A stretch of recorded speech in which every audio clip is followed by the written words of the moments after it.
Hi. I've been dating this girl, and we officially made things official about 4 months ago. She shared with me that she had a 3-year-old child from a previous long-term relationship, which I was completely okay with.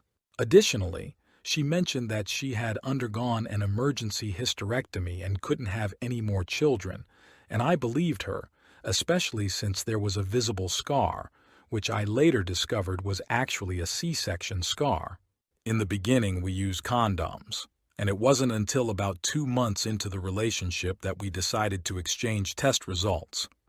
Shockingly, I found out through the 3-year-old's father that their encounter was a one-night stand.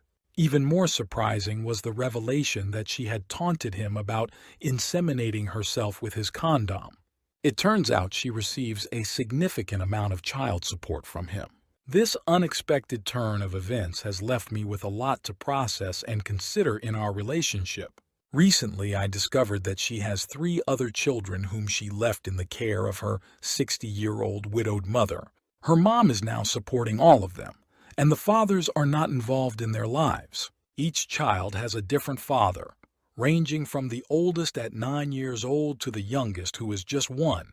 She initially dropped off the 2 oldest kids when they were 5 and 3, claiming that she couldn't handle motherhood anymore. Later, she had another child, a 3-year-old, whom she decided to keep, but she continued to leave the others with her mom. A year ago, she had another baby whom she also dropped off at her mom's after just a month. What's even more troubling is that she has blocked her mother and the older kids from contacting her. She doesn't see them or even bother to make phone calls. This revelation has shed light on a complex family situation that I'm now trying to comprehend. I recently learned that the 3-year-old is currently in her custody, and the father had to go through the court to gain access. During his designated visitation time, he takes the 3-year-old to visit the siblings at her mom's place. It's disheartening to know that the poor kids beg him to ask their mom to contact them and even prepare drawings and messages in the hope that she'll want to see them. This situation has taken a toll on the 3-year-old's father, leading to an argument between them, which is how I found out about the whole ordeal. It's distressing to learn that she has just dropped off 2 other kids and a newborn with her struggling mom, who is now faced with the challenge of caring for them while also working full-time. I was initially captivated by this girl, perceiving her as the most trustworthy and genuine person in the world. I felt a unique connection with her, believing I could share anything with her, and she seemed like a best friend. The father of her 3-year-old initially shared similar sentiments, but it turns out it was all a facade. I can't believe how skilled of an actress she is. When I confronted her about the truth, I made it clear that my decision to leave wasn't because she had 4 kids, but because she had lied about it. In response, she went into defense mode and resorted to threatening me with revealing secrets I had confided in her to manipulate me into staying. To make matters more complicated, she then dropped the bombshell that she's pregnant with my child. Given the timeline and the fact that we were using condoms, I strongly suspect she tampered with them, adding a layer of deceit to the already complex situation. I find myself in a challenging situation, currently in the process of paying for a prenatal DNA test, scheduled for Tuesday with results expected on Thursday. This decision stems from an update to yesterday when some people were suggesting that she might not be genuinely pregnant. To address these doubts, I took the initiative to order a pregnancy test for delivery. She took the test while on FaceTime with me, and the results came back positive. Despite this confirmation, she insists on rushing the process and intends to send the DNA test results to everyone once they are available. I'm unsure about how to proceed from here, especially assuming the child is mine. She appears confident about the situation and wants to prove it to my family by immediately sending them the results. My family is currently unaware of the situation, and I had planned to explain things to them in my own time after the test. However, she is adamant about sharing the results as soon as they are through, seemingly with the intention of hurting me. I find myself in disbelief over the reality of the person I once believed to be my best friend.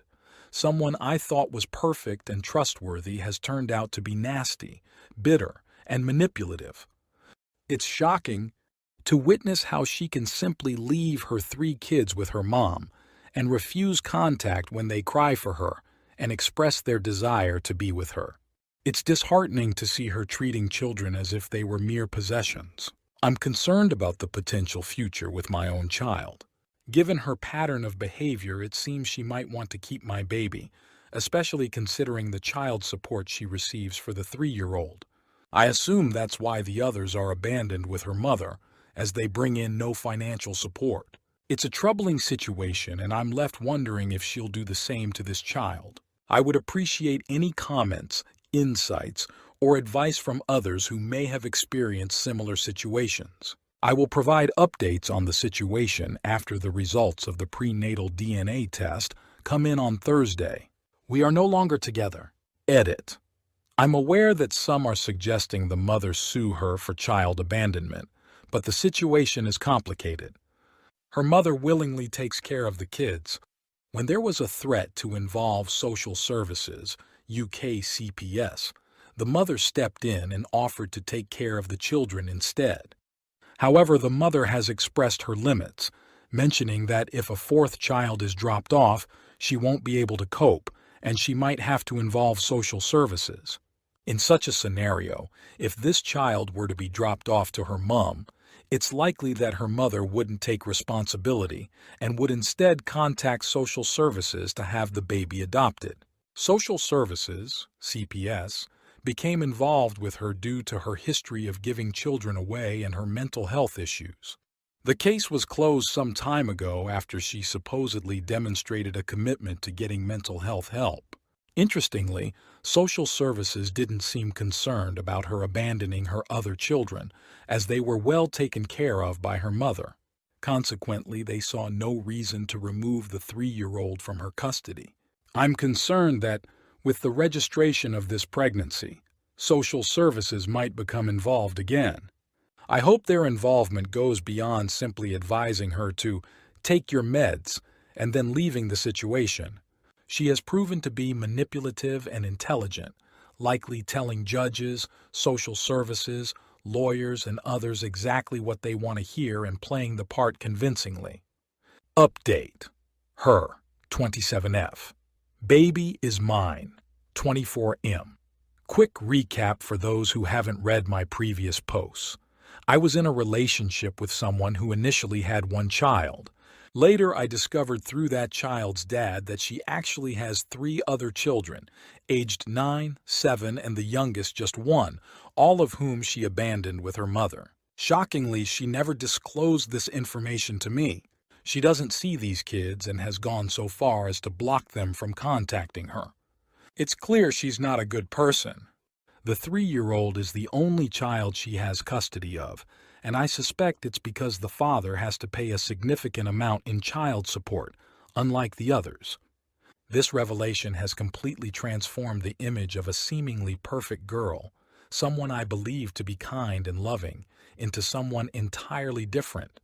Overnight, she turned into someone I can only describe as a witch. I'm still processing the fact that she's the same person. The child's father revealed to me that their encounter was a one-night stand, and she taunted him by admitting she only slept with him because she knew she was ovulating and inseminated herself with his used condom. While I strongly suspect she did the same to me, there hasn't been a confession yet. When I ended the relationship, she dropped a bombshell. She claimed she was pregnant. To verify the truth, I had a prenatal DNA test done on Tuesday, and I paid for expedited results the next day. Some had doubted her pregnancy claims. However, the results confirmed she is indeed pregnant, and I am the father. The DNA lab isolated fetal DNA from her blood sample and compared it to my DNA, resulting in a positive match. I'm currently in a challenging situation where she doesn't have the prenatal DNA test results. I only provided my contact details for the report, as it includes a photo of my ID to confirm my identity. In a previous prenatal test with the other child's father, she irresponsibly sent the report to random people, exposing his ID and personal information. She keeps calling me to obtain the results, but I've been declining her calls as I'm not ready to engage in a conversation with her yet. I'm unsure about what steps to take next. I know I need to tell my parents, as there's no way I can handle the responsibilities of caring for a baby without their guidance. She, on the other hand, is determined to keep the baby in her custody and refuses to consider removing it. Additionally, she's requesting that I financially contribute to things like a crib and pram. The situation is complex and I'm seeking advice on how to navigate it. Recently, I spoke to her mother, who firmly believes that the baby will be dropped off to her at some point after birth. Her mom, in her mid-60s with an adult disabled son, is already raising 3 kids and working full-time. She expressed that she cannot handle caring for a 4th child and mentioned that if it happens again, she'll have to hand the baby over to CPS. She's visibly upset at the thought, leaving me uncertain about the next steps. Now I'm faced with decisions. Should I call the mother and inform her that the prenatal DNA test results were positive? Do I observe how things unfold, allowing her to have custody and intervening only if she drops the baby off to her mom? Alternatively, do I take a proactive approach, filing for custody and preparing to fight for it as soon as the baby is born? I'm considering providing statements that highlight her history of using babies like objects and the pattern of abandonment from both her mother and ex. I'm facing a daunting prospect of having to spend thousands in court, and there's no guarantee they will grant custody to me, especially considering they declined custody to the 3-year-old's dad when he went to court. I'm at a loss about what steps to take. I'm not even emotionally prepared for a baby at this point, but it seems I now have to make a decision on whether to fight for custody or attempt to co-parent with this woman who has proven to be quite challenging. Update. I've confided in my parents about the situation, and while they are disappointed, they've shown great understanding when I explained what happened. I made it clear that I felt trapped and highlighted her history of abandoning children who aren't of financial use. My mother, in particular, has expressed support for the idea of fighting for custody. She agrees that if I gain custody or if the mother decides to hand the baby over to me, considering her track record and her own mother's refusal to take on more kids, that might be the best outcome. In a remarkable show of support, my mother has even offered to move in with me for the first few months to help me learn how to care for the baby. Now, I just need to find a solicitor to guide me through the legal process ahead. Reaction. One more reason to reconsider starting a relationship with a single mom, especially if you don't have kids of your own. Now you're potentially tied to dealing with her for the next 18 years. Some women view children as a source of income, preferring to have kids with multiple men due to the regressive nature of child support payments. The more kids they have with one man, the less money they receive compared to having kids with multiple men. Considering the situation, it might be wise to inform your ex that you intend to fight for majority custody of the baby she's pregnant with through the courts. Cease contact with her and request communication only when the baby is born. Before that, there's no reason to engage in any conversations. Collaborate with the dad of the 3-year-old and start keeping records. Since she isn't raising 3 of her kids, both of you may have a good chance at gaining majority custody. My guess is that if she's not receiving child support checks, her percentage of custody won't be as appealing. While it would be ideal for a family judge not to grant her full custody given her history, that's not always the